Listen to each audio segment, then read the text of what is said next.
predsa len máme trošku bližšie k akémusi partizánskému boju, než nejakým veľkým útočným operáciám. Akási jednotka prvej československej armády na Slovensku pripravovať na svoj boj. Aj to vozidlo je dobové, aj tie uniformy sú dobové a za určitých okolností, ak si trošku domyslíme, tak aj tí chlapci sú doboví. Dátum narodenia nesedí, ale to nevadí. Pre úplnosť si povedzme, že tá armáda vtedajšia využívala všetko, čo mala k dispozícii. V našom prípade je to nemecký protitankový kanón vzor 36, bol to 47 mm, ako ste už počuli, protitankový prostriedok, čiže výstrelmi z neho sa ničila najmä protitanková, alebo teda tanková technika, obrnené ciele, ľahšie ženijné stavby, no ale samozrejme aj živá sila útočiaceho protivníka. Tak ako som povedal, základom tej našej taktiky bola obrana. Na Slovensku vznikli najskôr dve veliteľstvá, dalo by sa ľudovo povedať, že sever a stred, ale my skôr sa zamerajme na to, že sa to rozdelilo na 6 taktických skupín, ktoré boli postupne pomenované podľa jednotlivých regionálnych alebo regiónnych bodov slovenských, tak aby sa ľahko rozlíšili, aby sa dali ľahko organizovať. Pravdou je aj to, že väčšina tej bojovo skúsenej armády bola buď na východe, alebo teda začnem ináč. Buď už boli mŕtvi, padli kdesi na východnom fronte, alebo boli už invalidi a boli niekde v zázemí na Slovensku. Možno by niekto mohol aj namietať, že aká to je výzbroj tých ľudí a čo všetko majú a čo nemajú.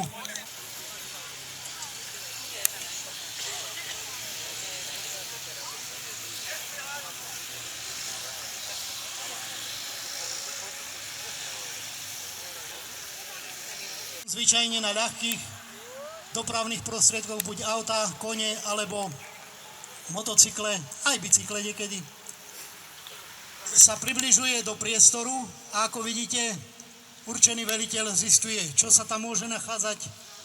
Hlavné sily sú niekde za nimi. Oni len potrebujú zistiť, či prejdú, alebo neprejdú.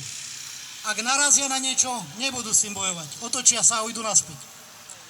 A zatiaľ vyhodnotili, že nikde nič nebezpečného, možno zbadali nejakých pár vojakov, ale pre postupujúce časti nejakého nemeckého regimentu to veľmi veľká prekážka nie je. Braniace sa jednotky už usúdili, že toto už bez zahájenia boja nebude možné. Takže pozrime sa, ako začína boj.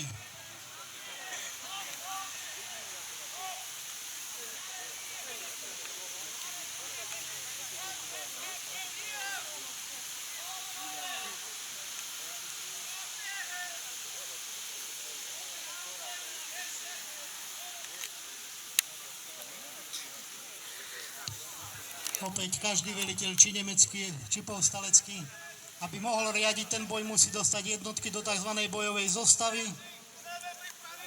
A keď sa vyrazí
povstalecký veliteľ veľmi reálne vyhodnocuje situáciu, potrebuje ušetriť svoj najdôležitejší prostriedok, pretože boj nebude len tu na tejto čiare, ale bude treba bojovať aj v ďalších priestoroch. Tá naša obrana v tom období naozaj mala už aj prvky takej určitej mobility, čiže niekde zdržať, niekde spomaliť, niekde nedovoliť preniknúť. Opakujem, že my kvôli dôvodom ukážkovým máme veľmi zredukované vzdialenosti. Ten boj by bol zhruba vedený na možno od 500-600 metrov až do kilometra aj viac. Bližšie by k sebe tí vojaci neprišli. A my to tu máme na pár metrov. Bežný vojak mal zhruba na ten jeden deň boja od 60 do tých 100-120 nábojov. Takže ak si predstavíte, že na jednej čiare mal vystrieľať, ja neviem, 20, 30, to už je veľa. A to najhlavnejšie je stále pred nami, ja vás už trošku chcem aj naviesť, pretože vzdušnú nadvládu v tej dobe nad boiskom mali jednoznačne útočiace nemecké vojska a ja myslím, že nič neprezradím, ak vám naznačím, že nemecký veliteľ sa spolieha na to, že ho podporí aj letectvo. Sadením toho bojového letectva, kedy, jak sa hovorí, líznutie vrcholce stromov a zrazu sú nad boiskom, ale toto nie je náš prípad. Náš prípad je ten, kedy tie nemecké jednotky svoje postavenia odznačkovali rôznym spôsobom. Tí, ktorí ešte nemajú problém s dioptriami, už v diaľke zbadali, že čosi sa blíži. Ja len zdôrazňujem, že najskôr ten pilot musí byť vysoko, musí to vidieť. Potom sa musí správne otočiť a nakoniec sa pripraví na 1, 2, 3, 4, 5 až 6 úderov. Naozaj takto nejak a pravdepodobne aj z toho smeru prileteli lietadlá, ktoré boli určené na podporu postupujúcich nemeckých pozemných jednotiek. Opäť zvýrazňujem, že to, čo teraz, to nie je prehliadkový let nad Bratislavou, to je prieskumný let, kedy obidvaja vyhodnocujú, aha, tam dole je nepriateľ, aha, tam je toto, tam je toto, tam je toto. Teraz niekde sa musia otočiť. Teraz už naozaj, a chraňme si aj uši.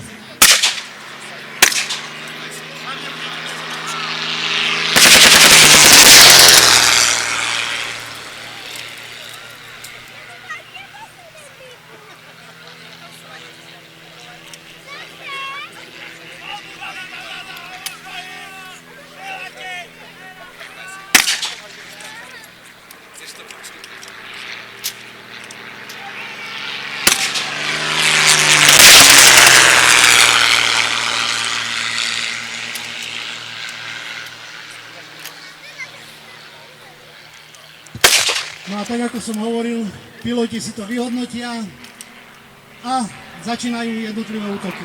Jeden až niekoľko.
počúvame, že je to nezmysel strieľať z ručných zbraní alebo z kulometu po lietadle. Nie.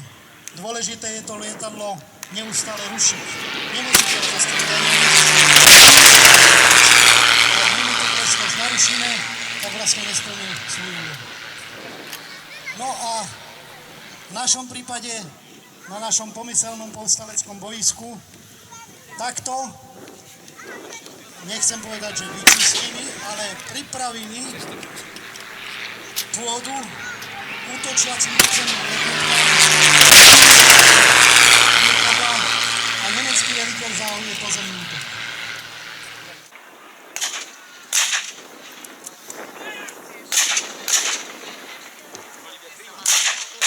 Polský veliteľ vie, že tento boj nebude z jeho pohľadu víťazný a preto sťahuje dôležitý prostriedok, tak ako už bolo povedané, a necháva priestor ručným zbraniam a ďalšie, že v tejto chvíli nastupuje v úvozovkách do práce minometná batéria Nemcov, tak to je oveľa nebezpečnejší protivník.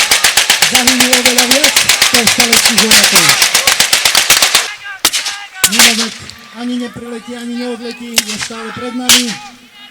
Kilometr 2, 500 metrov kedy ako a stále na nás vrhá miny, ktoré sa trhajú a zabíjajú všetko okolo seba.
Ja opäť pripomínam, že najmä z tých organizačných dôvodov sú naše vzdialenosti redukované, čiže v skutočnosti by tento boj prebiehal radovo v desiatkách a stovkách metrov.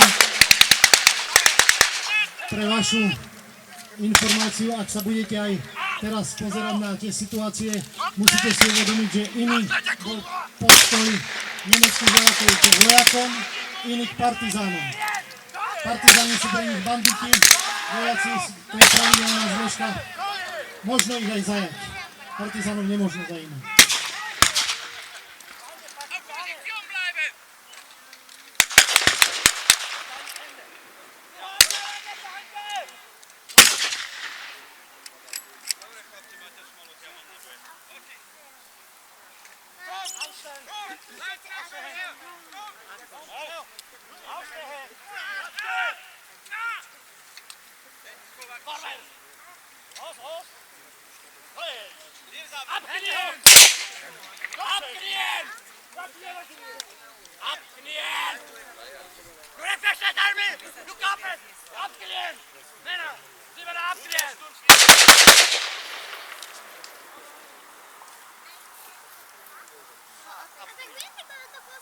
Abknien! Weißt du, was wird passieren? Weißt du, was wird passieren? Du bist Bandit! Und alle Banditen werden erschossen!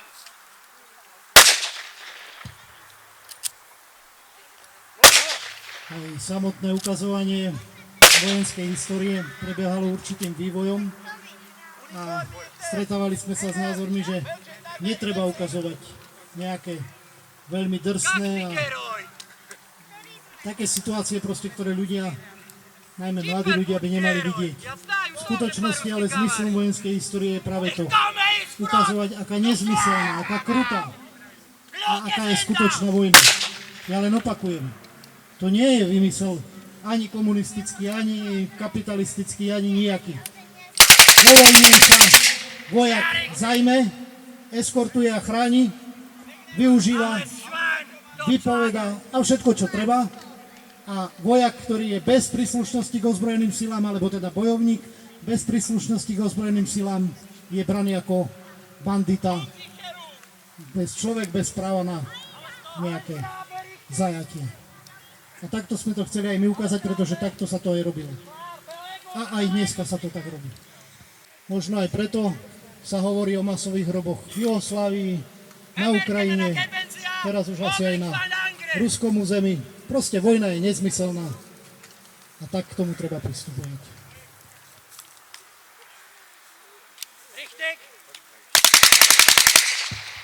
Pre úplnosť je treba povedať aj to, že vždycky ovládnutím toho priestoru neskončila vojna, neskončilo nič. Len sa ovládla nejaká čiara, okamžite sa zhromaždili potrebné sily a postupovalo sa ďalej. V našom prípade samozrejme ukážka ako taká končí a tak ako býva zvykom na konci našich ukážok vyjadrime to nejakým potleskom.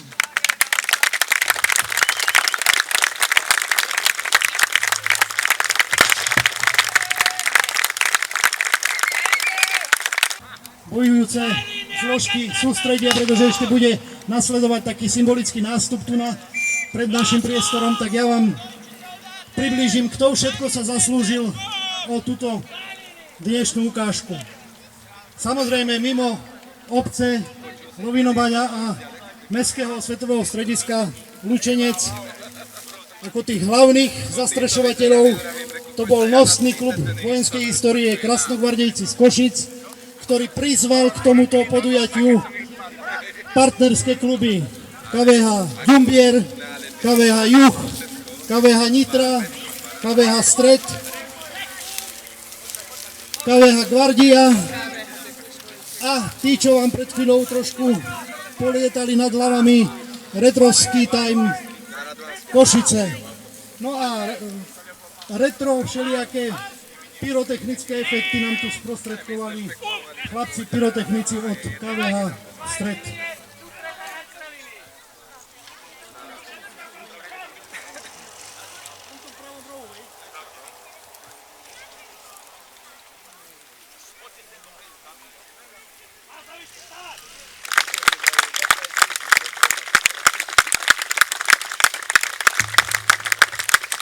Takže za dnešný výkon mohutný potlesk a dovolte mi ešte aj, aby som ja trošku priblížil, že skúste tak nejak nestranne pozerať na tých chlapcov a predstavte si, ja vám zaručujem, skoro 100% z nich je proti vojne.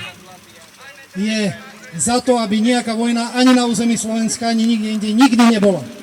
Pretože oni oveľa lepšie ako vy, možno ako ja, vedia, čo to je za strašnú vec. Len ležať tu na tom boisku a čakať, že či to vybuchne naozaj tie 2 metre odo mňa, alebo sa niečo pokazí a vybuchne to ináč, čo sa stáva. Alebo ten hluk tej zbrane, alebo zašívať väčšine tú uniformu, ktorú si niekde roztrhám, alebo ju čistiť, všetko za svoje, nikto mi s ničím nepomôže, nejakí sponzori veľkí neexistujú. Sme vďační aj za ten váš potlesk. No a samozrejme, nie je to len preto, že máme v tom zábavu, hobby. Je to aj preto, že každý z nás prešiel nejakým tým životným príbehom. Ja poviem ten svoj. 25 rokov som bol profesionálnym vojakom, celý život som sa učil, ako zabíjať a ako bojovať a nepoznám nič krajšieho a lepšieho ako to, že som to nikdy nemusel urobiť. To je najväčšie šťastie z môjho pohľadu. A takto je to aj u nich. Učitelia, vďaka obci Lovinobaňa a Novohradskému osvetovému stredisku, pretože oni majú veľkú zásluhu na tom, že sme to mohli urobiť.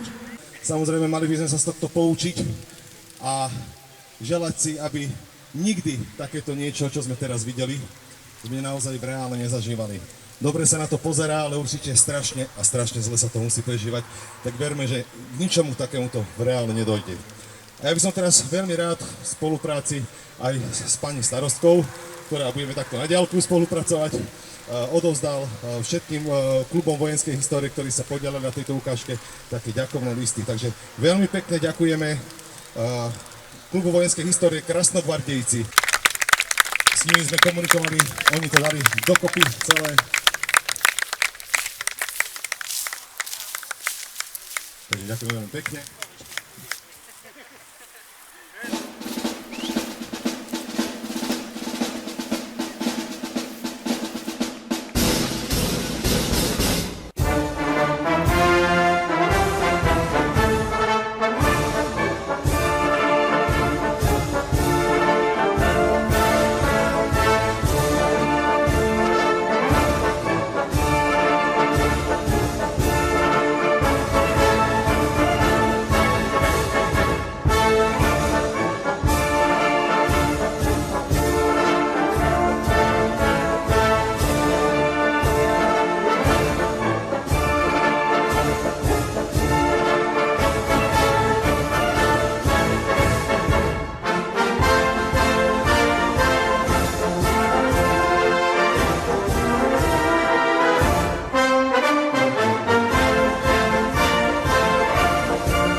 Aby som sa aj ja poďakovala mene obcovho vyzvania všetkým účinkujúcim, všetkým vám, ktorí ste sa tu vyšli za ukážku rekonštrukciu bojov SMP a takisto všetkým, ktorí sa na tejto organizácii podieľajú. Verme, že áno, takže deti, ak to chce, vojaci sú vaši.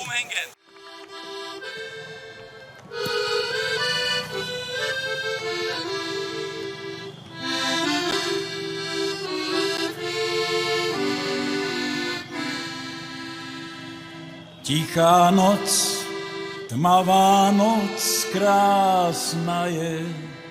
Partizán na horách bojuje. Mesiačik, ten celú noc nejde spať. S partizánom musí stráž držať. Mesiačik, ten celú noc nejde spať, s partizánom musí stráž držať. Keď vyjde partizán von z hory, srdce mu bojové zahorí. Slováci, poďte všetci do boja, vlast naša slovenská nás volá. Slováci, poďte všetci do boja. Vlast naša slovenská nás volá. Slovenský národ náš nie je sám. Na horách stráži ťa partizán. Tam bojujú Česi a Slováci, bratia Rusi, Srbi, Poliaci. Tam bojujú Česi a Slováci, bratia Rusi, Srbi, Poliaci.